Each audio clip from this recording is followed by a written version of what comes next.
Terry McLaurin versus Keenan Allen, right? Who should you take in fantasy in 2021? Well, in PPR, I'm almost 100% leaning Keenan Allen, right? He's been a solid wide receiver one in fantasy in PPR formats for the longest time. Last year, he was wide receiver 13 in PPR, so maybe it was actually kind of a little bit of a down year for him, but we know he's coming back with the same quarterback, a little bit more chemistry. He was wide receiver 18 in standard last year, and he really gets a stock boost in PPR. You know, if you look at his standard games last year, he didn't have a single game over 20 points, but when you talk about PPR, he had 2 games over 30 points, let alone a few games over 20 points. His stock goes way up in PPR formats.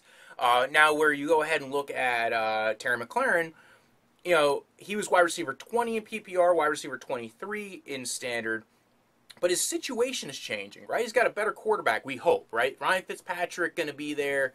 They also got Curtis Samuel and Diami Brown in that receiving room. You know, year 2 with Scott Turner's offense. You don't have the carousel of non-progress at QB with Dwayne Haskins and late-stage Alex Smith and that guy Kyle Allen. No, now you got late-stage Ryan Fitzpatrick, who's actually come on as a pretty solid thrower of the ball.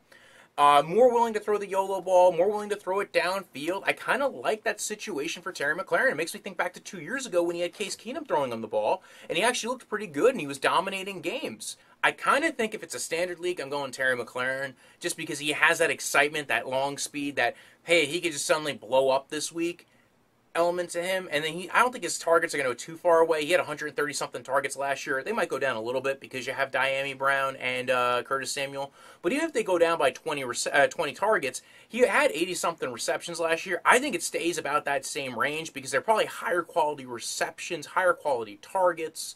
So I think this could be a rebound year for Terry McLaurin, especially in standard leagues. I think that's where I'm going with this. I think if it's a standard league, I might be leaning towards Terry McLaurin, and if I'm in a PPR league, I'm probably going in Keenan Allen all the way.